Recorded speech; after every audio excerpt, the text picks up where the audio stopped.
Students, last கிளாஸில் நம்ம Ohm's law power and எனர்ஜிக்கான ப்ராப்ளம்ஸ் பார்த்தோம். அது எப்படி சால்வ் பண்ணுங்கிறதெல்லாம் பார்த்தோம். இந்த கிளாஸில் வந்துட்டு கண்டக்டன்ஸ், அப்போ ரெசிஸ்டர் வந்து சீரிஸ் பேரலில் கனெக்ட் பண்ணால் என்ன ஆகும், இந்த மாதிரி கொஞ்சம் தியரி டாபிக்ஸ் இருக்குது. இந்த தியரியில் உள்ள ஃபார்முலாஸ் எல்லாத்தையும் நம்ம டெஃபினேஷன்ஸ் எல்லாம் பார்த்துட்டோம் அப்படின்னா, இனி அடுத்து வர கிளாஸஸ் எல்லாமே ப்ராப்ளமேட்டிக் பார்த்துடலாம். ஓகேவா? ஸோ ஃபார்முலாஸ் தெரிஞ்சால் தான் ப்ராப்ளம் சால்வ் பண்ண முடியும். அப்படி தான் நம்ம ஸோ அதனால் என்ன முதல்ல என்னென்ன டெஃபினிஷன்ஸ் இருக்குது, என்ன மாதிரி ஃபார்முலாஸ் இருக்குங்கிறத இந்த கிளாஸில் படிச்சிருவோம். நெக்ஸ்ட் கிளாஸில் இருந்து ப்ராப்ளம் சால்வ் பண்ண ஆரம்பிச்சிடலாம். ஓகேவா? ஸோ டிசி சர்க்யூட்ஸில் ரிமைனிங் பார்ட்ஸுக்குள்ள எல்லா தியரியும் இந்த கிளாஸில் நம்ம பார்த்துடலாம். அடுத்த டாபிக் என்ன அப்படின்னா கண்டக்டன்ஸ். ஸோ கண்டக்டன்ஸ் அப்படிங்கிறது என்னென்னா, it just reciprocal of resistance. Conductance என்னதுமா, ரெசிஸ்டன்ஸோட அப்படியே ரெசிப்ரோக்கல் தான் என்னது கண்டக்டன்ஸ். அதாவது ரெசிஸ்டன்ஸ்னால் என்ன சொல்லுவோம், ஆர் இல்லையா? இந்த ரெசிஸ்டன்ஸோட ரெசிப்ரோக்கல் தான் இந்த கண்டக்டன்ஸ். பொதுவாக இந்த கண்டக்டன்ஸை ஜி அப்படிங்கிற லெட்டரில் குறிப்பாங்க, நோட் பண்ணுவோம். சரியா? சரி, அப்போ இதோட யூனிட் என்னவாக இருக்குன்னு பாரு. ரெசிஸ்டன்ஸோட யூனிட் என்னது, ஓம். அப்போ இதோட யூனிட் என்னது, 1/ஓம் போட்டால் என்னதுன்னா, இப்போ ஓம்க்கு அப்படி ரிவர்ஸில் எழுதணும், மோ. அப்போ யூனிட் ஆஃப் கண்டக்டன்ஸ் என்னது, மோ. அப்போ ஓமோட சிம்பிள் இப்படி தலைகீழ போடலாமா? ஓகேவா? அதாவது இதில் ஃபார்முலா படி சொல்லியிருக்கேன். ஆக்சுவலாக ரெசிஸ்டன்ஸ் அப்படிங்கும்போது நம்ம ரெசிஸ்டன்ஸ் டாபிக் பார்க்கும்போது சொன்னோம், 2 பாயிண்ட் ஆஃப் பொட்டென்ஷியலை நம்ம எடுத்துக்கிட்டோம். அப்படி தானே, ஒன்று வந்து 50 கூலும், ஒன்று வந்து 60 கூலும் அப்படின்னு கன்சிடர் பண்ணி சொன்னோம். அப்போ இதில் கரண்ட் ஃப்ளோ இருக்குன்னா ஒரு மெட்டீரியல் வேணும், அந்த மெட்டீரியல் இந்த ஃப்ளோ ஆஃப் கரண்ட்டுக்கு ஒரு அப்போசிங் கொடுக்கும், அதுதான் ரெசிஸ்டன்ஸ் அப்படிங்கிறத பார்த்தோம். ஸோ கிட்டத்தட்ட இதுவும் அப்படி தான், ஒரு மெட்டீரியலை ஃப்ளோ ஆகக்கூடிய எவ்வளோ கரண்ட் ஃப்ளோ ஆகிருக்கு அப்படிங்கிறத மெஷர் பண்ணால் தட் இஸ் கண்டக்டன்ஸ். ஓகேவா? ஒரு கரண்ட் ஃப்ளோ ஆகிறதுக்கு எவ்வளோ அப்போஸ் கொடுத்துருக்கு அந்த மெட்டீரியல்னு பார்த்தா தட் இஸ் ரெசிஸ்டன்ஸ். ரெண்டுக்கும் வித்தியாசம் இருக்குது. சரியாம்மா? அதாவது இங்கே பாரு, இது R = V/I. அதாவது இந்த ஃபார்முலா வச்சு சொன்னோம்னா, அதாவது ஒரு யூனிட் கரண்ட் இந்த 2 பாயிண்ட்டுக்கு இடையில் கடக்கும்போது எவ்வளோ ஃபோர்ஸை வந்துட்டு அப்போஸ் பண்ணி வந்துச்சு அப்படிங்கிறத மெஷர் பண்ணோம், தட் இஸ் ரெசிஸ்டன்ஸ். இப்போ ஜிக்கு இப்போ ஃபார்முலா என்ன சொல்லலாம், 1/Rங்கும்போது என்னாகும், I/V. இது அப்படியே தலைகீழ தானே போடணும். அப்படின்னா G = 1/Rனா அப்போ R = என்னது, V/I. அப்போ அதையும் தலைகீழ போட்டானது I/V. அதாவது சிம்பிளாக சொல்லணும் அப்படின்னா, ஒரு மெட்டீரியலில் ஃப்ளோ ஆகக்கூடிய எவ்வளோ கரண்ட்டுங்கிறத பார்க்க போகிறோம். சரியா? இந்த 2 பாயிண்ட்டுக்கு இடையில் எவ்வளோ கரண்ட் வந்து ஃப்ளோ ஆகிருக்கு அப்படிங்கிறத மெஷர் பண்ணோம் அப்படின்னா தட் இஸ் கண்டக்டன்ஸ். அது அப்போசிங் எவ்வளோ கொடுத்துச்சு, இதுவும் கண்டிப்பாக ஒரு மெட்டீரியல் ரெசிஸ்டன்ஸ் இருக்க தான் போகுது, அது எவ்வளோ அப்போசிங் கொடுத்தது அப்படிங்கிறத பார்க்குறது வந்துட்டு ரெசிஸ்டன்ஸ். இது இன்னும் கொஞ்சம் டெப்த்தாக படிக்கலன்னா நம்ம 3rd யூனிட்டில் வந்து கண்டக்டன்ஸ், சசப்டன்ஸ்லாம் நிறைய பார்ப்போம். சரியா? அது நடத்தும் போது கொஞ்சம் உனக்கு டீட்டெயிலாக சொல்கிறேன். ஸோ இப்போதைக்கு கண்டக்டன்ஸ்னால் ரெசிஸ்டன்ஸோட ரெசிப்ரோக்கல் அப்படிங்கிறது மட்டும் தெரிஞ்சுக்கோ. ஒரு யூனிட் எழுதுமா, மோ. ஓகேவா? பட் எஸ்ஐ யூனிட் சைமன்பாங்க. இப்போ அடுத்து இது வரைக்கும் நம்ம பார்த்தது வந்து கண்டக்டன்ஸ். இப்போது அடுத்த டாபிக் என்ன, எலக்ட்ரிக்கல் சர்க்யூட்னா என்ன, எலக்ட்ரிக்கல் எலமெண்ட்ஸ்னால் என்ன, இந்த மாதிரி வார்த்தைகள் தான் இனிமேல் கேட்போம். சரியா? ஒரு கொஷின், இப்போ ஒரு ப்ராப்ளம்ஸாக இருக்கட்டும், இனிமேல் இல்லை ஏதாவது ஒரு சப்ஜெக்ட் வாசிக்கிறோம் அப்படின்னு சொன்னாலே இந்த வார்த்தைகள்லாம் நீ இனிமேல் பார்ப்பேன். எலக்ட்ரிக்கல் சர்க்யூட், சர்க்யூட்டில் இந்த மாதிரி கரண்ட் ஃப்ளோ இருக்குது, எந்த எலமெண்ட்டில் எவ்வளோ கரண்ட் ஃப்ளோ இருக்குது, இந்த மாதிரிகள் தான் இருக்கும். சரி, அப்போ சர்க்யூட்னா என்ன, எலமெண்ட்னா என்னன்னு தெரிஞ்சால் தான் நம்மளுக்கு ஒரு ஐடியா கிடைக்கும். அப்படி தானே? ஓகே, இப்போது சர்க்யூட் அப்படிங்கும்போது ஒரு கரண்ட் ஃப்ளோ இருக்கணும் அப்படின்னா, நான் ஃபஸ்ட்டு கிளாஸ்லேயே சொன்னேன், ஒரு கரண்ட் ஃப்ளோ ஆகுன்னா கண்டிப்பாக எந்த பாத் வேணும், ஒரு க்ளோஸ்டு பாத் வேணும். அப்படி தானே? ஒரு க்ளோஸ்டு பாத்துனா என்ன, ஒரு எண்டிங் பாயிண்ட் இருக்குது, ஒரு ஸ்டார்டிங் பாயிண்ட்டு, எண்டிங் பாயிண்ட்டு, இந்த ரெண்டையும் என்ன பண்ணோம், ஃபுல்லும் க்ளோஸ்டு ஆனால் தான் என்னாகும், கரண்ட் ஃப்ளோ இருக்கும். சும்மா ஒரு கம்பியை வந்து இப்படி கனெக்ட் பண்ணி வச்சோம், ஒரு காப்பரோ இந்த மாதிரி 2 மெட்டீரியலை வந்து கனெக்ட் பண்ணி வச்சா கரண்ட் ஃப்ளோ வந்துடுமா, இல்லை. அப்படின்னா அதுக்கு ஒரு சப்ளை கொடுக்கணும். அப்படி தானே? ஸோ நான் இது ஒரு பேட்டரியை கனெக்ட் பண்ணுறேன்னு வச்சுக்கோ. சரியா? ஒரு பேட்ரி மூலமாக ஏதோ ஒரு எலமெண்ட்டை வந்து கனெக்ட் பண்ணி, ஒரு டிவைசஸ் வந்து கனெக்ட் பண்ணி வைக்கிறோன்னு இப்படி ஒரு க்ளோஸ்டு பாத்தை கொடுத்தா தான் என்ன ஆகும், உனக்கு கரண்ட் ஃப்ளோ இருக்கும். ஓப்பனில் இருந்தால் கரண்ட் ஃப்ளோ இருக்காது.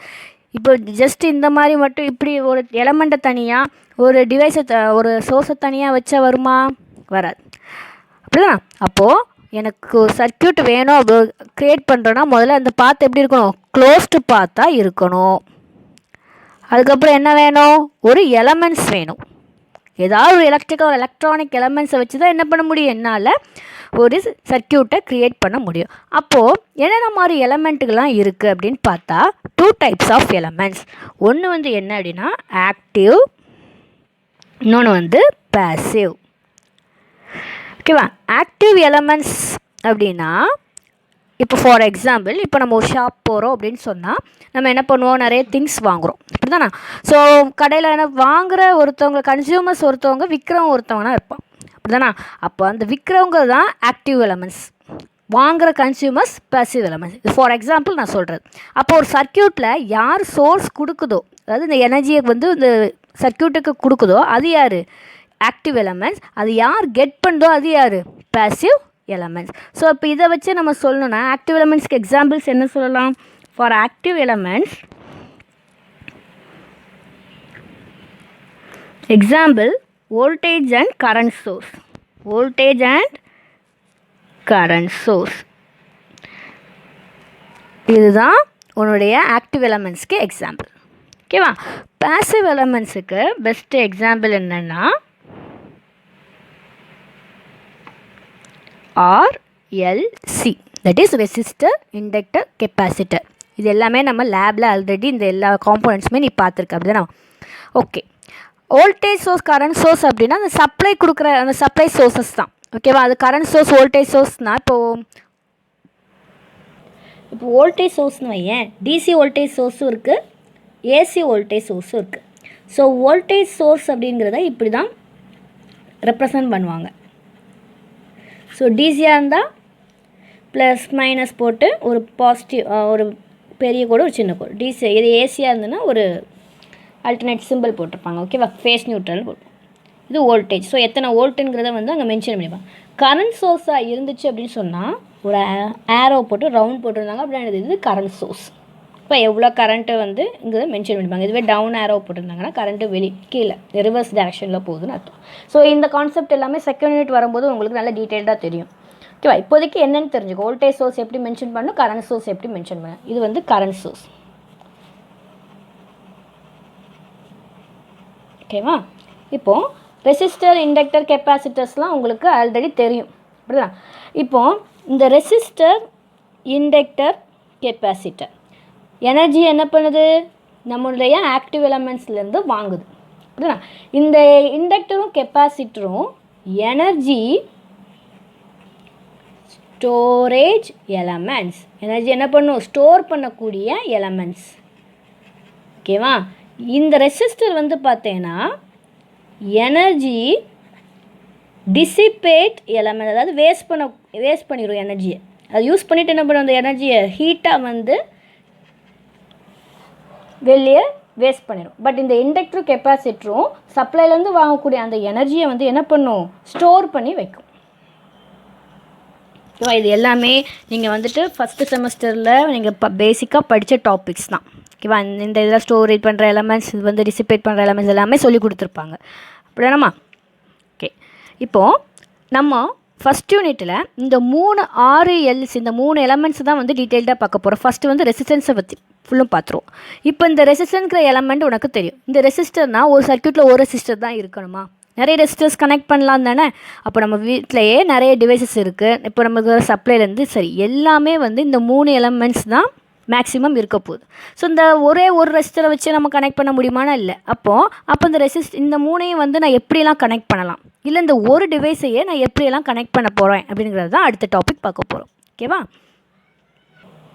அப்போது ஒன்று RLCயை வந்து நீ சீரீஸில் கனெக்ட் பண்ணலாம், இல்லை பேரலில் கனெக்ட் பண்ணலாம், இல்லை சீரீஸ் பேரலில் கனெக்ட் பண்ணலாம். தமிழில் வந்து தொடர் இணைப்பு, பக்க இணைப்புன்னு படிச்சிருப்பீங்க. சீரீஸ் கனெக்ஷனாக தொடர் இணைப்பு, பேரல் கனெக்ஷனாக பக்க இணைப்பு. ஓகே. 10th 12th புக்ஸில் அப்படி தான் இருக்கும்.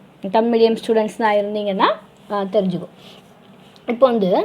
இப்போ சீரீஸ் கனெக்ஷனாக இருக்கட்டும், பேரல் கனெக்ஷனாக இருக்கட்டும், இப்போ நம்ம வந்து ஃபஸ்ட்டு டாபிக் ரெசிஸ்டர்ஸை வச்சு முதல்ல பார்க்க போகிறோம். ஸோ ரெசிஸ்டர்ஸை வந்து சீரீஸில் கனெக்ட் பண்ணால் என்னாகும், ரெசிஸ்டர்ஸ் இன் சீரீஸ்.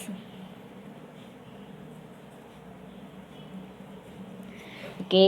இப்போது ரெசிஸ்டரை வந்து சீரீஸில் பார்க்கறதுக்கு நம்ம 3 ரெசிஸ்டரை ஃபார் எக்ஸாம்பிள் கன்சிடர் பண்ணிக்கலாம். ஓகேவா? ஸோ 3 ரெசிஸ்டர்ஸ் எடுத்துக்கிறேன், R1, R2, R3. அது என்னம்மா சீரீஸ் கனெக்ஷன் அப்படின்னா, ஒரு ரெசிஸ்டரோட ஃபினிஷிங் எண்ட் இன்னொரு ரெசிஸ்டரோட இன்னொரு எலமெண்ட்டோட ஸ்டார்டிங்காக, அதாவது ரெசிஸ்டர் தான் இல்லை, பொதுவாக சீரீஸ்னாலே ஒரு எலமெண்ட்டோட ஃபினிஷிங் இன்னொரு எலமெண்ட்டோட ஸ்டார்டிங்காக அமைஞ்சுது அப்படின்னு சொன்னால் தட் இஸ் சீரீஸ் கனெக்ஷன். ஓகேவா? வேறு வேறு எலமெண்ட்ஸோட சரியில் ஒரு எண்டு இன்னொரு எண்டா. ஓகேவா? இப்போ இந்த R1ங்கிறதோட ஃபினிஷிங் எண்டில் எது ஜாயின் ஆகுது? R2வோட ஸ்டார்டிங் எண்ட் ஜாயின் ஆகுது. ஸோ இதோட ஸ்டார்டிங் வந்து வேறு எதோட ஃபினிஷிங் எண்டாக இருக்கும். ஸோ இந்த மாதிரி நம்ம கனெக்ட் பண்ணோம் அப்படின்னு சொன்னால் தட் இஸ் சீரீஸ் சர்க்யூட். இப்போ நம்ம ஜஸ்ட் எலமெண்ட்ஸ் தான் கனெக்ட் பண்ணியிருக்கோம். ஸோ சர்க்யூட்டுக்கு வேறு என்ன தேவைப்படுது? ஒரு சப்ளை சோர்ஸ் அப்படின்னா ஒரு டிசி சப்ளை தான். ஃபஸ்ட் யூனிட் ஃபுல்லுமே டிசி சப்ளை தான். ஓகேவா? ஸோ ஒரு வோல்டேஜ் சோர்ஸை நம்ம எடுத்துக்குவோம். இது எல்லாத்தையும் என்ன பண்ணுறோம்? ஒரு ஒயரை வச்சு கனெக்ட் பண்ணிடுறோம். ஓகேவா? இப்போ கரண்ட் ஃப்ளோ இருக்குமா? ஸோ இங்கேருந்து வரக்கூடிய பேட்டரியிலேருந்து கரண்ட் ஃப்ளோ எடுத்துக்கிறோம். இதுதானா ஒரு டிசி சப்ளை எடுத்திருக்கேன். அந்த சப்ளையில் 3 ரெசிஸ்டர் சீரீஸில் கனெக்ட் பண்ணியிருக்கேன். கண்டிப்பாக கரண்ட் ஃப்ளோ இருக்கும். ஓகே, இந்த சர்க்யூட்டை வச்சு நீ சொல்லல, இப்போ இங்கேருந்து போகிற கரண்ட்டு நேராக எங்கே போகும்? R1, R2, R3 ஃப்ளோ ஆகுது. தென் இகேன் இந்த பாயிண்ட்டில் முடிஞ்சுது. பாசிட்டிவ், இது நெகட்டிவ் டெர்மினல். ஓகே, அப்போது இந்த கரண்ட்டு பிரிஞ்சு போகிறதுக்கு ஏதாவது பிரான்ச் இருக்கா? இல்லை. இங்கேருந்து ஸ்டார்ட் ஆகி என்ன பண்ணுது? ஃபினிஷிங் எண்டில் முடிஞ்சுது. ஸோ ஒரு சீரீஸ் சர்க்யூட்னு எடுத்துக்கிட்டோம் அப்படின்னா கரண்ட் எப்படி இருக்கும்? மொத்த சர்க்யூட்லேயும் சேம். ஓகேவா? இப்போ இந்த வோல்டேஜ் வந்து இந்த இதிலேருந்து தான் இந்த 3 ரெசிஸ்டருக்கு தேவையான வோல்டேஜை எடுத்து கொடுக்க போகுது. இது சப்ளை. இந்த சப்ளை தான் இந்த எலமெண்ட்டுக்கு என்ன போகுது? எனர்ஜியை கொடுக்க போகுது. அப்போ இங்கேருந்து தான் மொத்தமாக என்ன பண்ண போகிறோம்? பிரித்து அதுக்கேற்றாப்புல கொடுக்க போகிறோம். இப்போ இங்கே 15னா இது 5, 5, 5ன்னு பிரித்து கொடுக்கலாம். இல்லை கண்டிப்பாக 5 தான் பிரித்து கொடுக்கணும்னு இல்லை. அதாவது இப்போ நம்ம வீட்டில் வந்துட்டு நிறைய லோட்ஸ் யூஸ் பண்ணுறோம். நம்ம ஃபேனு, லைட்டு ஒவ்வொன்றும் வந்து ஒவ்வொரு வோல்டேஜ் கெப்பாசிட்டி இருக்கும். அப்படி தானே? அப்போது நம்ம வீட்டில் வர 230லேருந்து நம்ம என்ன பண்ணிக்கிறது? அதுக்கு தேவையான வோல்டேஜை மட்டும் எடுத்துக்குது. அந்த எனர்ஜியை மட்டும் அதுக்கு தேவையானதை யூஸ் பண்ணிக்குது. ஓகேவா? ஸோ அதே மாதிரி தான் இங்கே ஒரு கொஸ்டின் கேட்கலாம். அங்கே டிசி சப்ளை, ஏசி சப்ளையா? வீட்டில் வந்து 230 வோல்ட் ஏசி சப்ளை. அதை டிசியாக கன்வெர்ட் பண்ணிட்டு தான் நம்ம என்ன பண்ணுறோம்? டிசி எலமெண்ட்ஸ் கொடுக்குறோம். என்னென்ன டிசி லோடு இருக்கோ அதை என்ன பண்ணிடுவோம்? பிரிட்ஜ் சர்க்யூட் படிச்சிருக்கீங்களா இடிசியில்? ஸோ அது எதுவும் குழப்ப வேண்டாம். ஸோ ஃபார் எக்ஸாம்பிளுக்கு நான் வீட்டில் உள்ள 230 வோல்ட் சப்ளைங்கிறத சொன்னேன். ஓகேவா? சரி, ஓகே. இப்போது இந்த 15 வோல்ட் கொடுத்தோன்னா இந்த 15 வோல்ட் இந்த லோடு எதுக்கேற்றாப்புல என்ன செஞ்சுக்கிறோம்? அதுக்கேற்றாப்புல பிரித்து எடுத்துக்குவோம். ஸோ அப்படி இங்கேருந்து வர கரண்ட் இந்த ரெசிஸ்டரில் போகும்போது சம் ட்ராப் வந்து இருக்கும். அதுக்கு பேர் தான் வோல்டேஜ் ட்ராப். ஸோ ரெசிஸ்டன்ஸ் 1ல் வரக்கூடிய அந்த ட்ராப் என்னது? VR1. தென் ரெசிஸ்டன்ஸ் 2 இருக்கக்கூடிய ட்ராப் வந்துட்டு VR2. தென் இது VR3. சரியாம்மா? அப்போது ஒரு சீரீஸ் சர்க்யூட்டில் இருக்கும்போது கரண்ட்டு சேமாக இருக்குது, வோல்டேஜ் ட்ராப் என்னது? டிஃப்ரெண்ட். அது மட்டும் வேறு என்ன பார்த்தோம்? Sum of voltage supply voltage எப்படி இருக்குது? சம் ஆஃப் வோல்டேஜ் ட்ராப் எதுக்கு ஈக்குவல்? சப்ளை வோல்டேஜுக்கு ஈக்குவல். இப்படி தானே? இந்த வோல்டேஜை தான் நம்ம என்ன பண்ணியிருக்கோம்? பிரித்து கொடுத்துருக்கோம். ஸோ இதை ஃபார்முலாவை எதுனா எப்படிலாம் எழுதலாம்? இங்கே சம் ஆஃப் வோல்டேஜ் ட்ராப் எழுதுங்க. இப்போ VR1 + VR2 + VR3 = V supply voltage. ஏன்னா நம்மளுடைய சிம்பிளிசிட்டிக்காண்டி இந்த பக்கமாக எழுதிக்கலாமா? ஸோ இதை இங்கே எழுதிக்கிறேன். V = என்னது? VR1 + VR2 + VR3. Okay. So உனக்கு ஓம்ஸ் லா தெரியும் அப்படி தானம்மா? ஓம்ஸ் லா படி according to ohm's law V = என்னது? IR. அப்போது VR1 என்ன எழுதுவ? I1 R1ன்னு எழுதணும். அப்படி தானே? பட் நம்ம இங்கே என்ன சொல்லிட்டோம்? போகக்கூடிய கரண்ட் எல்லாமே சேம். அதாவது I1னாலும் சரி, I2னாலும் சரி, I3னாலும் கரண்ட் மாறப்போகிறது சீரீஸ் சர்க்யூட்டில் இல்லை. அப்போ I1 I2க்கு பதில் என்ன போட்டுடலாம்? ஐன்னே போட்டுடலாம். அப்படி தானம்மா? ஓகே. அப்புறம் VR2னா என்ன எழுதலாம்? Same I × R2. VR3 I into R3. இப்போ இந்த வேல்யூஸ் எல்லாத்தையும் இதில் சப்ஸ்டியூட் பண்ணிக்கலாமா? இந்த ஈக்குவேஷன் நம்பர் 1ன்னு வச்சுக்கிறேன். இந்த வேல்யூஸ் எல்லாத்தையும் இப்போ இதை சப்ஸ்டியூட் பண்ணி பார்க்க போகிறேன். பாரு, அப்போது V equal to IR1 plus IR2 plus IR3. இப்போ இதிலேருந்து ஐயை காமனாக வெளியே எடுத்துடலாமா? R1 plus R2 plus R3. இந்த ஐயை இந்த சைடு கொண்டு வந்துரு. அப்போ என்ன ஆகும்? R1 plus R2 plus R3. இந்த ஐயை நான் இங்கே கொண்டு வந்துட்டேன், எழுதியிருக்கோம். ஓகேவா? இப்போ பாரு, ஓம்ஸ் லா படி V equal to என்ன படித்தோம்? IR. அப்போது V by I என்னது? R. இப்போ நான் இங்கே எழுதிக்கலாமா இதுக்கு பதிலாக? ஸோ R equal to என்னது? R1 plus R2 plus R3. இந்த ஆருக்கு பேர் தான் கேபிட்டல் ஆர் போட்டிருக்கோம்லாமா, அது R equal to R1 plus R2 plus R3 இந்த மாதிரி. இப்போ 3ங்கிறதுனால 3 ரெசிஸ்டன்ஸ் வரைக்கும் போட்டிருக்கோம். இப்போ 4வது 5வது ரெசிஸ்டன்ஸ் கூட இப்படி கூட்டிகிட்டே போகும். அப்போ இந்த ஆர் பேர் டோட்டல் ரெசிஸ்டன்ஸ். ஸோ கொஸ்டினில் டோட்டல் ரெசிஸ்டன்ஸ் கண்டுபிடி, அப்படி இல்லை அப்படின்னா ஈக்குவலண்ட் ரெசிஸ்டன்ஸ் கேட்டாலும் ஒரே ஆன்சர் தான். தட் இஸ் எத்தனை ரெசிஸ்டன்ஸ் இருந்தாலும் என்ன பண்ணிடுங்க, அதை ஆட் பண்ணிடுங்க. ஓகேவா? ஸோ ஒரு சீரிஸ் சர்க்யூட் அப்படிங்கும்போது நம்ம என்னெல்லாம் கான்செப்ட் கொண்டு வரோம், அதில் போகக்கூடிய கரண்ட் வந்து எல்லா எலிமெண்ட்ஸ்லையும் போகக்கூடிய கரண்ட் சேம், வோல்டேஜ் ட்ராப் எப்படி இருக்கும், டிஃப்ரெண்ட்டாக இருக்கும். தென் 3வது பாயிண்ட் என்னது? சம் ஆஃப் த சப்ளை, அதாவது சப்ளை வோல்டேஜ் எதுக்கு equal? Sum of the voltage ட்ராப்புக்கு ஈக்குவல். தென் ஃபைனலாக என்ன கொண்டு வந்துட்டோம்? டோட்டல் ரெசிஸ்டன்ஸ் என்னது? R1 + R2 + R3.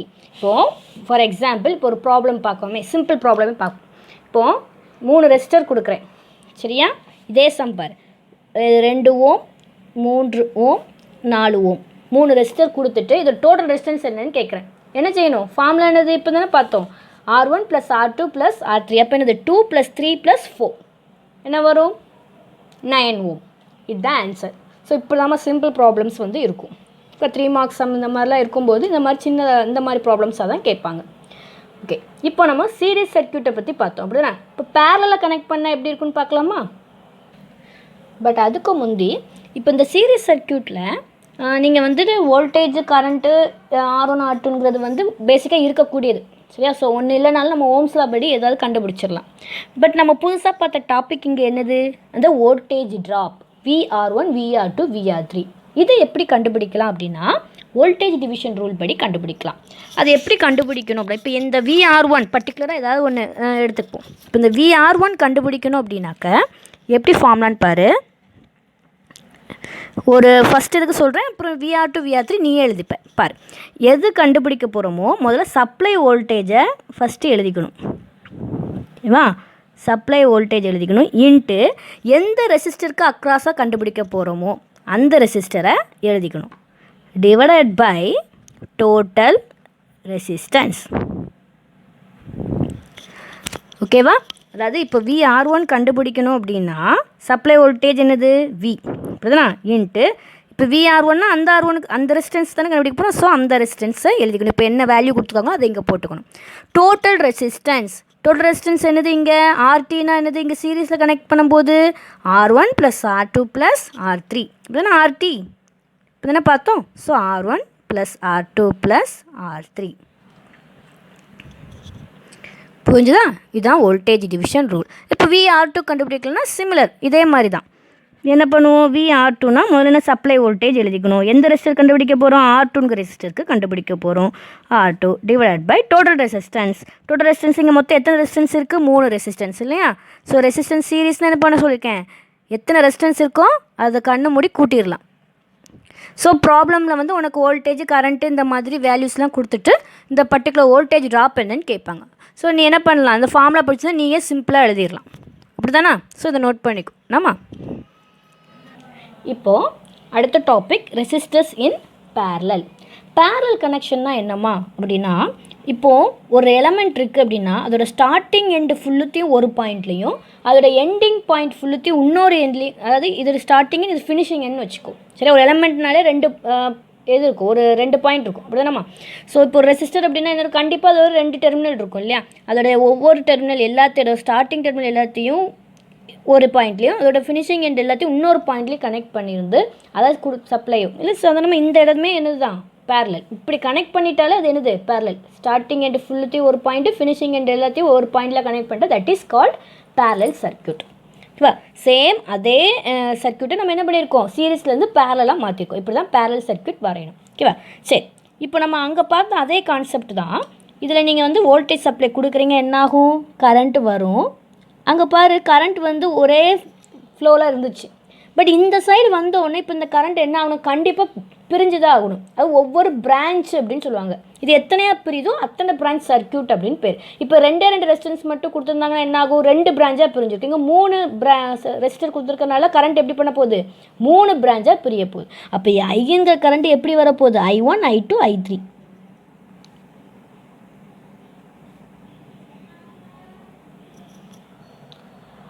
இங்கே இந்த வோல்டேஜ் 3 இதுலேயும் எப்படி தான் இருக்கும், பேரலில் சேமாக தான் இருக்கும். உங்கள் சந்தேகம்னா பார்த்துக்க, V = IR தானே. அப்போ இந்த 2 மல்டிப்ளை பண்ணால் வோல்டேஜ் கிடச்சிருந்தானே, அது எதுக்கு ஈக்குவலாக இருக்கும், சப்ளை வோல்டேஜுக்கு ஈக்குவலாக இருக்கும்.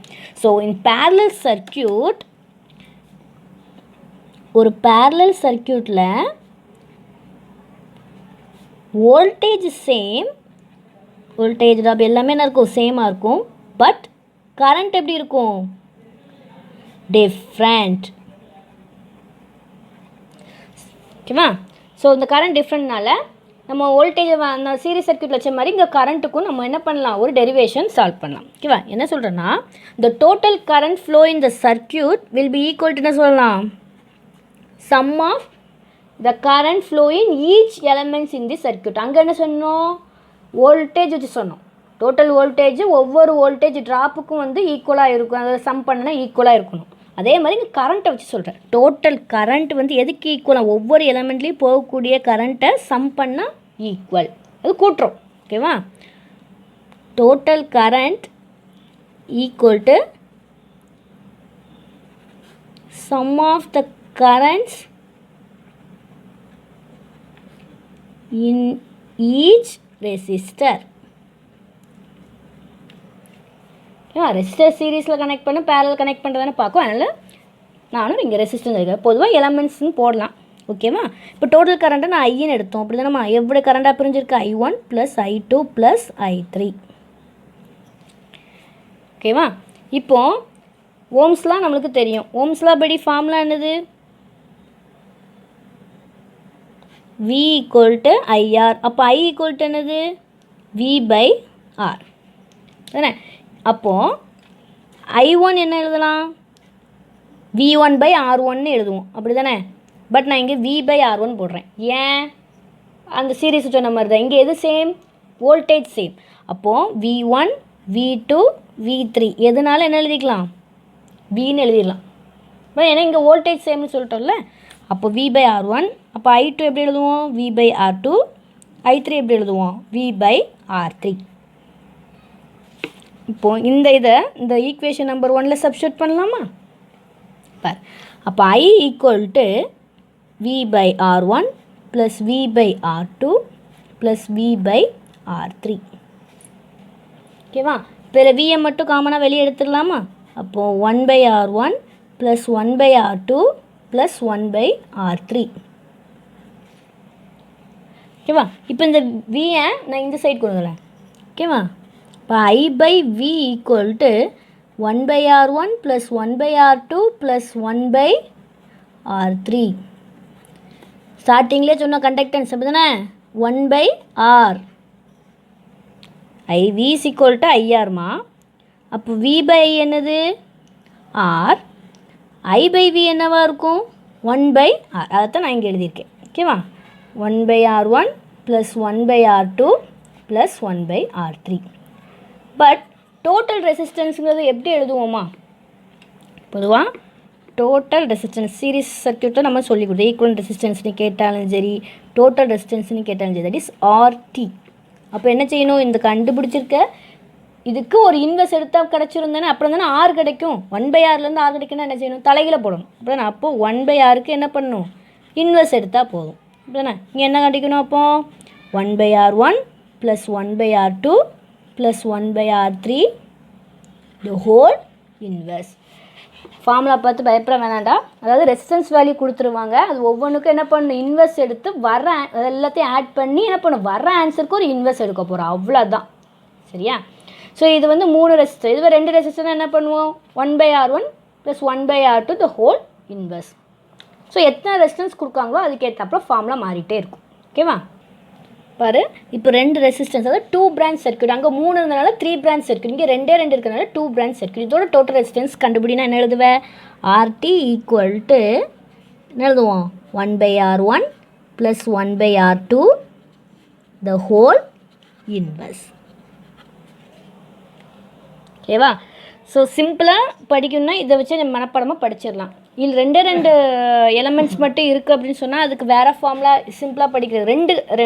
ஆக்சுவலாக ப்ளஸ் 1/R3 1/R4 இப்படி போய்கிட்டே இருக்கும், இதுதான் உனக்கு ஈஸி. ஸோ இதுக்கு 2 மட்டும் இருந்தது அப்படின்னு சொன்னால் டைம் சேவிக்காண்டு ஒரு ஃபார்முலா சொல்கிறது. அப்படி எல்சிஎம் எடுத்து இன்வெர்ஸ் எடுக்கலாம், என்ன வரும், R1 R2 / R1 + R2. அதாவது 2 எலமெண்ட்டாக இருந்தால் மட்டும்தான் இது சாட்டிஸ்ஃபை. ஸோ பெஸ்ட்டு நீ என்ன பண்ணு, இதையே படிச்சுட்ட அப்படின்னு சொன்னால் எத்தனை ரெசிஸ்டர்ஸ் வந்து கொடுத்தாலும் உனக்கு ஈஸியாக போயிடும். ஓகேவா? 5 ரெசிஸ்டரை வந்து பேரலாக கனெக்ட் பண்ணியிருந்தா கூட நீ என்ன பண்ணிடலாம், 1/R1 + 1/R2 + 1/R3 இப்படி 1/R5 வரைக்கும் நம்ம ஆட் பண்ணி என்ன பண்ணுவோம், வர ஆன்சருக்கு இன்வெர்ஸ் போட்டாலே போதும். அப்படி தானே? ஓகே. இப்போ வோல்டேஜ் டிவிஷன் ரூல் இருக்க மாதிரி இப்போ ஒவ்வொரு பிரான்ச்லேயும் ஒவ்வொரு கரண்ட் போகும், அப்படி தானேம்மா?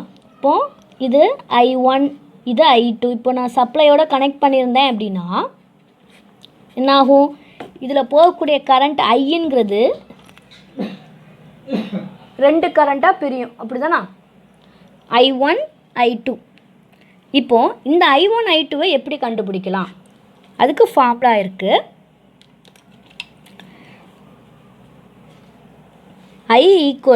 இப்போ I1 கண்டுபிடிக்கணும், முதல்ல டோட்டல் கரண்ட் எழுதிக்கணும்,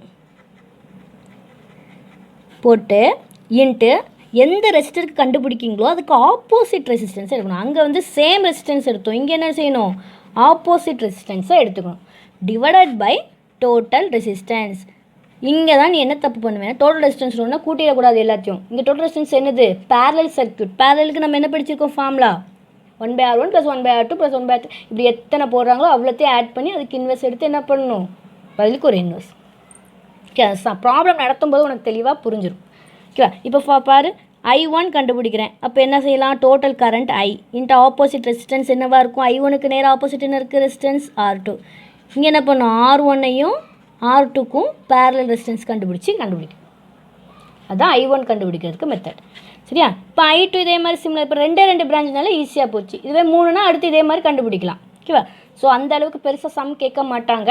ஸோ 2 பிரான்ச் சர்க்யூட்லேயே உங்களுக்கு I1 I2ங்கிறத பார்த்துக்கோ. ஸோ I2ங்கிறது என்னது, டோட்டல் கரண்ட்டு. தென் R1 தானே அதோட ஆப்போசிட் ரெசிஸ்டன்ஸ் இந்த 2 பிரான்ச்சில், R1 பேரலல் டு R2. இப்படி 2 கோடு போட்டு இது பண்ணால் அதுக்கு பேர் பேரலல்னு அர்த்தம். சரியா? நீ இங்கே இதே மாதிரி போடாத, நீ ஃபார்முலா போட்டு கண்டுபிடிக்கணும், R1 × R2 / R1 + R2. So நீ வந்துட்டு பெஸ்ட்டு சீரிஸ் சர்க்யூட்னா என்ன பண்ண, எந்த ரெசிஸ்டன்ஸ் கொடுத்துருக்காங்களோ எவ்வளோ ரெசிஸ்டன்ஸ் கொடுத்தாங்களோ எல்லாத்தையும் ஆட் பண்ணிட்டா டோட்டல் ரெசிஸ்டன்ஸ் கண்டுபிடிச்சிடலாம். ஓகேவா? பேரலுக்கு என்ன பண்ணு, கொடுத்துருக்கத தலைகீழ ஆன்சர் கண்டுபிடிச்சி, அதாவது 2 Ω அப்படின்னாங்கன்னா ஆன்சர் 1/2 கண்டுபிடிக்கணும். சரி, இப்படி எத்தனை இது கொடுத்துருக்காங்களோ அவ்வளோத்தையும் ஆட் பண்ணிவிட்டு பிறகு என்ன செய்யணும், அது ஹோல் இன்வெர்ஸ் கண்டுபிடிக்கணும். ஓகேவா? அப்போ பேரலல் சர்க்யூட்டில் என்ன படுத்துட்ருக்கோம், இப்போ பேரலல் சர்க்யூட்டாக இருந்துச்சு அப்படின்னா கரண்ட் வந்து டிஃப்ரெண்ட்டாக இருக்கும், வோல்டேஜ் வந்து எப்படி இருக்கும், சேமாக இருக்கும். ஸோ RT ஃபார்மில் என்ன படிச்சிருக்கோம், 1/R = தட் இஸ் RT = என்னது, 1/R1 + 1/R2 + 1/R3யோட ஹோல் இன்வெர்ஸ். சரியா? இதை மறந்துடாது, இன்வெர்ஸ் எடுக்கிறது தான் நீ ஆன்சரை மறக்கிறது எப்போதும். ஸோ அதை கொஞ்சம் கவனமாக இருங்க. இப்போ அடுத்த டாபிக் என்னென்னா கிர்ச்சாஃப் லாமா. இதுவும் வந்துட்டு நீ நிறைய கிர்ச்சாஃப் லா வந்து படிக்காத ஆட்களே கிடையாது. அப்படிலாம் 12th 10thலேயே நீங்கள் படிச்சிருக்கீங்க. இதிலேயே 2 டைப் இருக்குது, ஒன்று ஃபர்ஸ்ட் லா, ஒன்று வந்து செகண்ட் லா. இப்போ ஃபர்ஸ்ட் லா வந்து எப்படின்னு சொன்னால் KCL, அதாவது current law, Kirchhoff current law. சரியா? செகண்ட் லா வந்து KVL, கிர்ச்சாஃப் வோல்டேஜ் லா. ஓகேவா? இப்போ வந்து ஃபஸ்ட்டு கரண்ட் லா பார்ப்போம். ஸோ கிர்ச்சாஃப் கரண்ட் லா என்ன சொல்லுதுன்னா 2 டெஃபினேஷனாக சொல்லலாம். அதாவது நீ இந்த 2ல் எது எதுனாலும் ஓகேடா. அதாவது sum of incoming current is equal to sum of leaving current. ஒரு பாயிண்ட், அதாவது கரண்ட்டுக்கு வந்து ஒரு பாயிண்ட் போதும், வோல்டேஜுக்கு தான் 2 பாயிண்ட்னு சொன்னேன் அப்படிதானே. ஸோ அதே மாதிரி தான் இங்கேயும் ஒரு பர்டிகுலர் பாயிண்டில் என்ட்ரி ஆகக்கூடிய கரண்ட் வந்து நிறைய கரண்ட் வந்து உள்ளே என்ட்ரி ஆகலாம். அதே மாதிரி ஒரு பாயிண்ட்லேருந்து நிறைய கரண்ட் என்ன ஆகலாம், லீவ் ஆகலாம் ஒரு சர்க்யூட்டில். ஓகேவா. இப்போ நம்ம பொதுவாக ஏன் கிர்ச்சாஃப் லா போகிறோம் அப்படின்னு சொன்னால், பேசிக்காக வந்து ஓம்ஸ் லா படி கொஞ்சம் நம்மளோட சின்ன சின்ன சர்க்யூட்ஸை சால்வ் பண்ண முடியும். இப்போ பெரிய சர்க்யூட்ஸாக இருந்ததுன்னு வச்சுக்கோ, ஒரு பாயிண்டில் மட்டும் வந்து அந்த ஒரு லூப் மட்டும் வராது. இப்போ நம்ம பார்த்ததுனா சிம்பிளான சர்க்யூட். இப்போ பெரிய பெரிய சர்க்யூட்ஸுங்கும் போது உங்களுக்கு காம்ப்ளிகேஷன் வந்து ரொம்ப அதிகமாகும். ஸோ அதை வந்து ஓம்ஸ் லா மட்டும் வச்சு நம்ம சால்வ் பண்ண முடியுமானா முடியாது. ஸோ அதுக்கு அடுத்த ஸ்டெப் தான் நம்ம கிர்ச்சாஃப் லா போகிறது. ஓகேவா. ஸோ இதில் பாரு, sum of incoming current sum of leaving கரண்ட்டுக்கு ஈக்குவல் ஒரு பர்டிகுலர் பாயிண்ட் இல்லை ஒரு பர்டிகுலர் ஜங்ஷனில், சரி, ஒரு மீட்டிங் பாயிண்ட்டில் வந்துட்டு ஈக்குவலாக இருக்கணும். அப்படி இல்லைன்னா இந்த அல்ஜிப்ரிக் சம், அல்ஜிப்ரிக்னா என்ன தெரியுமா, ப்ளஸ்ஸு மைனஸ் எல்லாம் சேர்ந்தது தான் என்ன சொல்லுவோம், அல்ஜிப்ரிக்னு சொல்லுவோம். Currents will be at a point will be equal to என்னது, 0. இப்போது இது பார், இது ஒரு பாயிண்ட், இது ஒரு சர்க்யூட்டில் இந்த ஒரு பாயிண்டில் வந்து நிறைய கரண்ட் லீவ் ஆகலாம், என்ட்ரியும் கொடுக்கலாம், அப்படி தானே. ஸோ இந்த பாயிண்டில்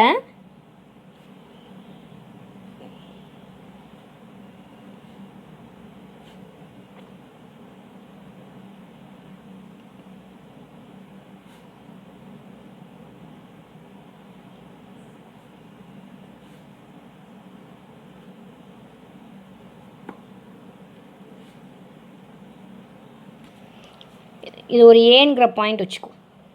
ஓகேவா. இந்த பாயிண்டில் பாருங்கள், இந்த பாயிண்டில் கரண்ட் என்ன ஆகுது, உள்ள என்ட்ரி ஆகுது, இந்த ஏங்கிற பாயிண்ட்டை நோக்கி வருது, அப்படி தானேம்மா. மற்றதில் அதே மாதிரி இந்த I5ங்கிற கரண்ட் என்னது, ஏதோ ஒரு இது ஒரு 2 ஆம்பியர் 3 ஆம்பியர் ஒரு ஃபார் எக்ஸாம்பிள் சம்மில் வந்து இங்கே I1 I2 வச்சுருங்க, அவங்க வந்து 1 ஆம்ஸ் 2 ஆம்ஸ் இந்த மாதிரி கொடுத்துருப்பாங்க. ஓகேவா. இதில் பாரு, இந்த ரெண்டுலேயும் கரண்ட்டு வெளியே வருது, இதில் உள்ளே பார்க்க வருது, இதில் கரண்ட் இந்த பாயிண்ட் வந்து என்ன செய்யுது, வெளியே பார்த்து போகுது.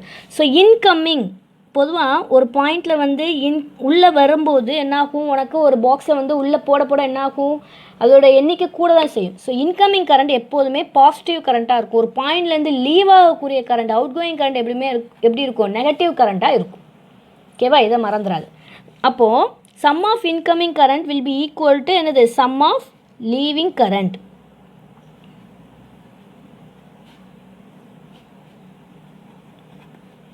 அதுதானே ஃபார்முலா படி எழுதியிருக்கோம், அதுவும் டெஃபினேஷன் படியும் அதுதான் இதுனா. அப்போ சம் ஆஃப் லீவிங் கரண்ட்டுன்னு எடுத்துக்கிட்டோம் அப்படின்னா எப்படி எழுதலாம், இந்த இப்போ நம்ம கொடுத்துருக்க ஒரு சம், இது வந்து நான் இப்போதைக்கு I1 I2 ஆகிட்டு உங்களுக்கு சம்மில் ப்ராப்ளமில் கொடுத்தாங்கன்னா 3 ஆம்ஸ் 2 ஆம்ஸ் 5 ஆம்ஸ் ஏதாவது ஒன்று கொடுத்துருப்பாங்க. ஓகேவா. இப்போ I1 I2 எப்படி இருக்குது, முதல்ல இன்கமிங் கரண்ட் எழுதுவோம். I1 I2 உள்ளே தான் போகுது, அப்படி தானே. I1 அது எல்லாத்தையும் இப்போ என்ன பண்ணுமா, ஆட் பண்ணிக்கணுமா. I2 I5 என்ன செய்யுது, உள்ளே தான் வருது. இது எதுக்கு equal, sum of leaving current. எதெல்லாம் லீவ் ஆகுது, I4ம் I3யும், 4 + I3. சரி, இப்போது இது எல்லாத்தையும் இந்த சைடு கொண்டு வந்துடலாமா, ஈக்குவல் டு இந்த சைடு கொண்டு வந்து என்ன செய்வேன், I1 + I2, சாரிம்மா இது வந்து I5 இல்லையா, உள்ளே வர்றது I5, வெளியே போகிறது I4ம் I3யும். சாரி, இது மிஸ்டேக் பார்த்துக்கோ.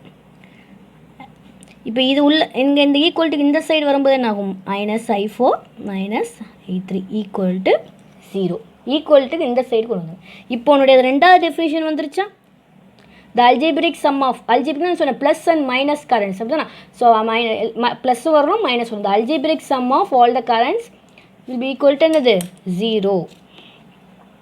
ஸோ உனக்கு எந்த டெஃபினிஷன் வந்து ஈஸியாக இருக்குங்கிறத பார்த்துக்கோ. So sum of incoming current will be equal to sum of outgoing current at a particular junction அப்படின்னு சொன்னாலும் சரி, இல்லை அல்ஜிப்ரிக் சம் ஆஃப்னு சொல்லி நீ இந்த டெஃபினேஷன் எதுனாலும் ஒன்று. இப்போ நம்ம பார்த்து இந்த கிர்ச்சாஃப் கரண்ட் லா, அடுத்து நம்ம பார்க்க போகிறது கிர்ச்சாஃப் வோல்டேஜ் லா. பாருமா, கிர்ச்சாஃப் வோல்டேஜ் லா இதுதான் செகண்ட் லா. இதில் வந்து பார்த்தீங்கன்னா அங்கே கரண்ட் வச்சு சொல்லுவோம், இங்கே வந்து வோல்டேஜ் வச்சு சொல்லுவோம். எந்த ஒரு க்ளோஸ்டு சர்க்யூட்டாக எடுத்துக்கிட்டாலும் அதில் இருக்கக்கூடிய algebraic sum of voltages is equal to 0. எல்லா வோல்டேஜையும் ஆட் பண்ணால் அது க்ளோஸ்ட் சர்க்யூட்டாக இருக்கணும், அது மெயின் பாயிண்ட். ஓகேவா. அது கூடிய எல்லா வோல்டேஜையும் நம்ம அல்ஜிப்ரிக் அப்படின்னா ப்ளஸ் மைனஸ் எல்லாம் சேர்ந்தது தான், அப்படி தான். +5 வோல்ட்டாக இருக்கலாம், -10 வோல்ட்டாக இருக்கலாம், இந்த மாதிரி. ஸோ அத்தனை வோல்டேஜை கூட்டுனா ஆன்சர் என்ன வருமா 0 வரும். அப்படி இல்லை அப்படின்னு சொன்னால் வேறு எந்த மாதிரி டெஃபினிஷன் சொல்லலாம், sum of voltage rise will be equal to sum of voltage drop. ஓகேவா, அங்கே கரண்ட் வச்சு சொன்னோம்ல, இன்கமிங் அவுட் கோயிங் சொன்னோம்ல, இதே மாதிரி இங்கே வந்து எவ்வளோ வோல்டேஜ் ரைஸ் ஆகிருக்குங்கிறது வந்து எதுக்கு ஈக்குவலாக எவ்வளோ வோல்டேஜ் ட்ராப்புங்கிற ஒரு சம்முக்கு வந்து என்னது ஈக்குவல். இங்கே வோல்டேஜ் ரைஸ் எது, இங்கே ஒரு வோல்டேஜ்னால வீண் படுது, இன்னொரு வோல்டேஜ் சப்ளை வோல்டேஜ் பண்ணால் வி ப்ளஸ் இது V1 இது இன்னொரு இதாக இருக்கலாம். இதுனா ஸோ அந்த ரெண்டையும் ஆட் பண்ணி வச்சுக்கணும். இதே மாதிரி ட்ராப் எல்லாத்தையும் ஆட் பண்ணி வச்சுக்கணும். ரெசிஸ்டருக்கு அக்ராஸாக வந்தால் அதுக்கு பேர் ட்ராப். இந்த மாதிரி சப்ளையாக கொடுத்தோன்னா தட் இஸ் சப்ளை வோல்டேஜ். இது வந்து வோல்டேஜ் ட்ராப், இது வந்து வோல்டேஜ் சப்ளை வோல்டேஜ், ரெண்டுக்கும் வித்தியாசம் இருக்குது. சரியா, இந்த வோல்டேஜ்னால இந்த ரெசிஸ்டன்ஸ்குள்ளே போகிற கரண்ட்டுனால வரக்கூடிய ஒரு ட்ராப். சரி, அந்த ரெசிஸ்டன்ஸ் என்ன பண்ணும், அந்த கரண்ட்டை வந்து அப்போஸ் பண்ண. அப்படி தானே, இப்போ இங்கே 5 வோல்ட்டு எடுத்துகிட்டு உள்ள 5 வோல்ட்டுக்குள்ளே பேட்டரி கனெக்ட் பண்ணால் இங்கேருந்து வர கரண்ட்டு உள்ளே போச்சுன்னா அந்த ரெசிஸ்டன்ஸ் என்ன பண்ணும், அந்த 5 வோல்ட் அந்த ரெசிஸ்டன்ஸை வந்து அந்த ரெசிஸ்டன்ஸ்க்கு அந்த கரண்ட்டை ஒரு அப்போஸ் கொடுக்கும். அதனால அந்த வோல்டேஜ் என்ன ஆயிரும், குறைஞ்சி வரும். அதுதான் வோல்டேஜ் ட்ராப் அப்படிங்கிறது. புரியுதா? அப்போது நீ சொன்ன அந்த ஃபார்முலா படி எடுத்துக்கிட்டோன்னா V = V1 + V2 + V3. ஏன்னா ஓம்ஸ்லா படி நம்ம என்ன எழுதலாம், V1க்கு ஒவ்வொன்றும் எழுதுவோம். சீரிஸ் சர்க்யூட்டில் கரண்ட் டிசைன் நமக்கு பார்த்த அதே கான்செப்ட் தான். இப்போ என்ன எழுதிக்கலாம், V = IR1 + IR2 + IR3 எழுதுவோம். நம்ம என்ன சொல்லியிருக்கோம், த அல்ஜிப்ரிக் சம் அப்படின்னு சொல்லிட்டோம். அப்படி தானே? அப்போ இது எல்லாத்தையும் என்ன பண்ணுறேன், இந்த சைடு ஈக்குவல்ட்டுக்கு இந்த சைடு நம்ம எப்படி கரண்ட்டை பார்த்தோமோ அதே மாதிரி தான் இங்கே வோல்டேஜ் வச்சு எழுதியிருக்கேன். சரியா, இஸ் ஈக்குவல் டு 0. ஸோ இது பார்க்குறதுக்கு தான் வந்து என்னடா இது ஒரு டெரிவேஷனாக போகுதுன்னு பார்க்காத, இதெல்லாம் சிம்பிள் டெரிவேஷன் டெஃபினிஷன்ஸ். அவங்களுக்கு ப்ராப்ளம்ஸ் தான் நிறைய கேட்பாங்க. இது தெரிஞ்சால் தான் நம்மளுக்கு வந்து ஃபார்முலாஸ் தெரிஞ்சால் தானே சம் வந்து நம்ம சால்வ் பண்ண முடியும். ஃபார்முலாஸ் வச்சு நம்ம ப்ராப்ளம் சால்வ் பண்ண போகிறோம். ஓகேவா? ஸோ இது வரைக்கும் நடத்தின எல்லா டெஃபினிஷன்ஸும் ஃபார்முலாஸையும் ஒன்ஸ் அகெயின் ரிவைஸ் பண்ணலாம். அதுக்கு முந்தி ஒவ்வொரு டாப்பிக்லையும் வந்துட்டு ரிவைஸ் பண்ணி அதுக்குள்ள சிம்பிள் ப்ராப்ளம்ஸையும் ஓரளவுக்கு சொல்லிடுறேன். ஓகேவாம்மா? ஃபஸ்ட்டு என்ன பார்த்தோம், கண்டக்டன்ஸ் பார்த்தோம். அப்படி தான் கண்டக்டன்ஸ் G = என்னன்னு பார்த்தோம், 1/R பார்த்தோம். சரி, அடுத்து என்ன இன்றைக்கி பார்த்தோம், சீரிஸ் சர்க்யூட் பேரல் சர்க்யூட்னு பார்த்தோம். அப்படிதானா? ஸோ சீரிஸ் இதை பேரல்னு வச்சுப்போம். ஸோ சீரீஸில் எது same, current same, voltage drop different. அப்படிதானே? இங்கே வோல்டேஜ் சேமாக இருந்துச்சு, கரண்ட் என்ன வந்துச்சு, டிஃப்ரெண்ட்டாக இருந்துச்சு. இங்கே sum of voltage drop will be equal to supply வோல்டேஜ்னு பார்த்தோம். அப்படிதானே? சப்ளை வோல்டேஜ் எதுக்கு ஈக்குவலாக இருக்கும், சம் ஆஃப் வோல்டேஜ் ட்ராப். இங்கே டோட்டல் கரண்ட் எதுக்கு equal, sum of currents flow through each சர்க்யூட்னு பார்த்தோம், ஈச் எலமெண்ட். இங்கே நம்ம ஈச் ரெசிஸ்டர்னு பார்த்தோம். புரியுதுனா? ஸோ அப்படி பார்த்து நம்மளுக்கு கடைசியில் என்ன ப்ரூஃப் பண்ணோம், டோட்டல் ரெசிஸ்டன்ஸ் RT என்னது, R1 + R2 + R3. புரியுதுனா? இப்படி எத்தனை ரெசிஸ்டன்ஸ், 2 கொடுத்தா R2 1 எடுத்து போயிடும், 5 வரைக்கும் கொடுத்தாங்கன்னா 3, அப்புறம் R4 R5ன்னு ஆட் பண்ணுவோம். அதே மாதிரி இங்கே என்னது, RT = என்னது, 1/R1 + 1/R2 + 1/R3 the whole inverse. ஓகேவா? இப்போ ஒரே சம் நடத்துகிறேன் பாரு. அதை வச்சு அதாவது இப்போது இங்கே 2 ரெசிஸ்டன்ஸ் கொடுத்துருக்கு. இது என்ன கனெக்ஷன், சீரிஸ் கனெக்ஷன். இது என்னது, பேரலல். ஓகேவா? இப்போது 2 ohm 4 ohmனு வச்சுப்போமே. இதை வந்து ஈக்குவலாகவே வச்சுக்குவோம். சரி, இப்போ இதில் ரெசிஸ்டன்ஸ் கண்டுபிடினா கூட்டிடலாம் தானே. டோட்டல் ரெசிஸ்டன்ஸ் என்னது, 2 என்னவா இருக்கும் போல், சீரிஸாக பேரலல்னு பார்க்குறது என்னது, சீரிஸ். அப்போ 2 + 4 என்னது, 6 ohm. R1 + R2 இல்லையாச்சா? இங்கே என்ன செய்யணும், இங்கே 2 தான் இருக்குது. RT என்ன பண்ணுவீங்க, 1/4 + 1/4 the whole inverse. ஸோ கேல்சியில் போட்டு பாரு, வர்ற ஆன்சர் என்ன பண்ணணும், இன்வெர்ஸ் எடுக்கணும். ஓகேவா? ஸோ அது எப்படிங்கிறது தான் அடுத்த கிளாஸில் வந்து இது ஃபுல்லாக இந்த மாதிரி ப்ராப்ளம்ஸ் தான் சால்வ் பண்ண போகிறோம். ஸோ உனக்கு வந்துட்டு அது ஈஸியாக புரிஞ்சிடும். ஸோ இப்படி தான் எழுதணுங்கிறத தெரிஞ்சுக்கோ. ஓகேவா? இதை வந்துட்டு இன்னொரு உங்களுக்கு இன்டர்வியூ பாயிண்ட் ஆஃப் வியூவில் வந்துட்டு கொஷின் கேட்குறாங்கன்னு வச்சுக்கோ, அப்ஜெக்டிவ் டைப் கொஷின் கேட்காங்க, இல்லை ஏதாவது கவர்மெண்ட் எக்ஸாம் எழுதுகிற போகிறேன் அப்படின்னா இந்த மாதிரி ஃபார்முலாஸ் தான் உனக்கு வந்து மெயினாக ஹெல்ப் பண்ணும் சர்க்யூட் தியரியை பொறுத்த வரைக்கும் நம்ம சப்ஜெக்டில். ஓகேவா? இதில் ரொம்ப டைம் வேஸ்ட் பண்ணாமல் நம்ம டைம் சேவ் பண்ணணுன்னா சில ட்ரிக்ஸ்லாம் இருக்குது. ஸோ நான் வந்து நம்மளுடைய நோட்ஸ் கொடுக்கும்போது அதில் நோட்டுன்னு போட்டு எழுதியிருப்பேன். ஸோ அதெல்லாம் கொஞ்சம் ரிவைஸ் பண்ணிக்கோ. அதெல்லாம் வந்து எக்ஸாம் பாயிண்ட் ஆஃப் வியூவில் உனக்கு நல்லா ஹெல்ப் ஆகும். இங்கே பாரு, இப்போ இதில் 4 ஓம் இதில் 4 ஓம்னு எழுதியிருக்கேன், அப்படி தானே? ஸோ இந்த ரெண்டுலேயும் டோட்டல் ரெசிஸ்டன்ஸ் கண்டுபிடிக்க நீ உடனே என்ன பண்ணி ஒரு கேல்சி எடுத்துகிட்டு 1/4 + 1/4. இப்போ வேறு நம்பராக இருந்துச்சு, இப்போ 4 இது 2ஆக இருந்துச்சுன்னா நீ செய்கிறது ஒரு நியாயம். ஓகேவா? இப்போ ரெண்டுமே சேமாக இருக்குது அப்படிங்கும்போது கொஞ்சம் நான் கொடுக்குற அந்த நோட்ஸுங்கிறத வந்துட்டு யூஸ் பண்ணிக்கிறேன். ஃபார்முலா எப்படி கண்டுக்குன்னா, total resistance 2 resistance equal number of resistance வந்துட்டு எத்தனை நம்பர் ஆஃப் ரெசிஸ்டன்ஸ் கொடுத்தாலும் சரி, அந்த ரெசிஸ்டன்ஸோட வேல்யூ ஈக்குவலாக இருந்துச்சு அப்படின்னு சொன்னால் டோட்டல் ரெசிஸ்டன்ஸ் RT = R/Nன்னு கண்டுபிடிக்கலாம். இல்லை உங்களுக்கு இன்டர்வியூ பாயிண்ட் ஆஃப் வியூவில் சொல்கிறேன். ஓகேவா? ஸோ என்னது முதல்ல ரெசிஸ்டன்ஸ் எவ்வளோ வேல்யூ கொடுத்துருக்காங்களோ அதை எழுதிக்கணும். எத்தனை நம்பர் ஆஃப் ரெசிஸ்டன்ஸ் இருக்குது? 2. இப்போ ஆன்சர் என்னது? 2 ஓம். இது கரெக்டானங்கிறத உங்கள் கேல்சியில் போட்டு பாரு. இதே ஆன்சர் தான் இங்கே வரும். இன்கேஸ் இந்த ரெசிஸ்டன்ஸ் வந்து இங்கே 4 இங்கே 2ன்னு கொடுத்துருந்தாங்கன்னா இது ஓகே. 1/4 + 1/2 அப்படின்னு கண்டுபிடிச்சி அதுக்கு ஆன்சருக்கு ஒரு இன்வெர்ஸ் எடுத்திங்கன்னா அது ஓகே. ரெண்டுமே சேமாக இருந்துச்சுன்னா இந்த ஃபார்முலா யூஸ் பண்ணுங்கள், உங்களுக்கு ஈஸியாக இருக்கும். இது வந்து உன்னுடைய இன்டர்வியூ பாயிண்ட் ஆஃப் வியூவில் சொல்கிறேன். பட் எக்ஸாம் பாயிண்ட் ஆஃப் வியூவில் நம்மளுக்கு வந்து இந்த மாதிரி தான் சால்வ் பண்ணணும். ஸ்டெப்ஸ்க்கு மார்க் உண்டு இல்லடா. ஸோ அதனால் இந்த மாதிரி தான் சால்வ் பண்ணணும். இது தெரிஞ்சு வச்சுக்கிறதுக்காண்டி சொல்கிறேன். ஓகேவா? அது மாதிரி இப்போ நமக்கு கேசிஎல் படித்தோம், அப்படி தான் நம்ம கேசிஎல் இது எல்லாமே நம்ம ரிவைஸ் பண்ணுறோம். லாஸ்ட்டாக நம்ம இன்றைக்கி படித்த எல்லாத்தையும் ரிவைஸ் பண்ணிக்கிறேன், அவ்வளோதான். இதோட ப்ராப்ளம்ஸ்லாம் நான் உனக்கு நெக்ஸ்ட் கிளாஸில் ஒவ்வொன்றும் தனித்தனியாக நம்மளுக்கு நடத்தும் போது தெரியும். படித்ததான் நம்மளுக்கு மனசில் பதிஞ்சிருக்கானதுக்கு ஒரு ரிவைஸ், அவ்வளோதான். இப்போ இந்த பாயிண்டில் 1 amps 2 amps 3 amps 5 amps 10 amps. இப்போ இதில் கேசிஎல் அப்ளை பண்ண இது ஒரு பாயிண்ட், இது ஒரு பீங்கிற ஒரு பாயிண்டில் வந்து கண்டுபிடி அப்படிங்காங்கன்னு வச்சுக்கோ. இப்போ sum of incoming current will be equal to sum of outgoing current, அப்படி தானே? அப்போது சம் ஆஃப் இன்கமிங் கரண்ட்னா எப்படி எழுதுவீங்க? உள்ளே போகிற கரண்ட், அப்படி தானே? உள்ளே வந்துச்சு அப்படின்னு சொன்னால் அந்த கரண்ட் எல்லாமே பாசிட்டிவ் கரண்ட். அப்போ எழுதலாம் 1 + 2 + 3. இந்த 3 எதுக்கு equal? Sum of outgoing current. Leaving கரண்ட்லாம் என்ன சொல்லியிருக்கோம்? Minus current. நீ வந்து அல்ஜிப்ரிக் சம்னு சொன்னால் தான் அந்த மைனஸ் ப்ளஸ்லாம் வரும். உனக்கு ஈஸியாக போனால் sum of incoming will be equal to என்னது? Sum of outgoing. Outgoing என்னதுலாம்? 5 + 10. ஓகேவா? இப்போ இது கூட்டு.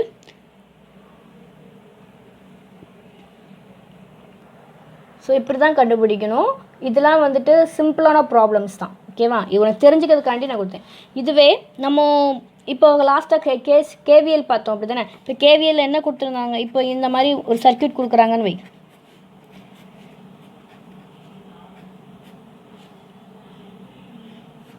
ஒரு 2 ஓம் 3 ஓம் 4 ஓம்னு வச்சுக்கோ. நான் சும்மா இப்போதைக்கு கேல்குலேஷனுக்காண்டி நம்பர்ஸ் கொடுக்குறேன். உனக்கு ப்ராப்ளம் சால்வ் பண்ணும்போது கரெக்ட் ஆன்சர்ஸ் வர மாதிரி கொடுக்குறேன். தெரிஞ்சு ப்ராப்ளம்ஸ் இப்படி தான் இருக்கும் அப்படிங்கிறது ஒரு ஐடியா. ஒரு 3 மார்க்ஸ் ப்ராப்ளம்ஸ்லாம் இப்படி தான் இருக்கும். ஓகேவா? இப்போ 10 வோல்ட் இருக்குதுன்னு வச்சுக்கோ. ஸோ நான் சொன்னேன் வேறு வோல்டேஜ் இருந்தால் என்ன பண்ணலாம் அப்படின்னு சொல்லிட்டு பாரு. அதுக்கு தான் உனக்கு இந்த மாதிரி இன்னொரு ப்ராப்ளம் கொடுக்குறேன். இதில் இன்னொரு பேட்ரி கொடுக்குறேன்னு வச்சுக்கோ. இதில் ஒரு 20 வோல்ட் இருக்கட்டும். ஸோ இதில் கேவிஎல் அப்ளை பண்ணு.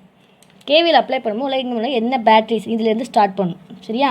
இது ப்ளஸ், இது மைனஸ், ப்ளஸ் மைனஸ். ஸோ எப்போ சொன்னது தான், எப்போதுமே ஒரு கரண்ட்டு உள்ளே என்ட்ரி ஆகுதுன்னா ப்ளஸ், வெளியே வரும்போது மைனஸ். சரியா? இது சம் நம்ம செய்யும்போது உனக்கு ஈஸியாக புரியும். இப்போ இந்த மாதிரி தான் ப்ராப்ளம்ஸ் இருக்குங்கிறதுக்கு ஒரு ஐடியா.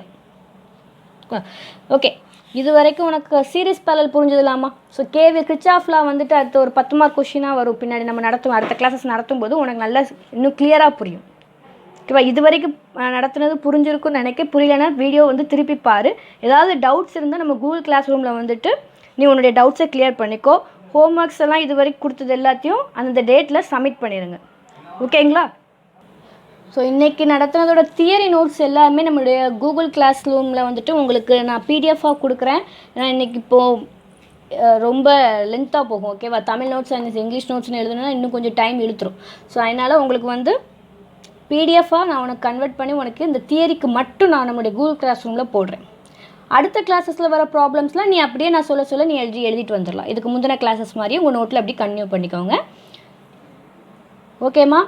ஒழுங்காக நம்மளோட ரிவைஸ் பண்ண தான் நம்மளுக்கு வந்து என்ன ஆகும், மனசில் நம்ம ஃபார்முலாஸ் வந்து அன்னன்னைக்கு நடத்துகிற பாடத்தை வந்து ஃபார்முலாஸை நல்லா மனசில் படிச்சிட்டோம் அப்படின்னு சொன்னால் உனக்கு ப்ராப்ளம் சால்வ் பண்ணுறது ரொம்ப ஈஸியாக இருக்கும்.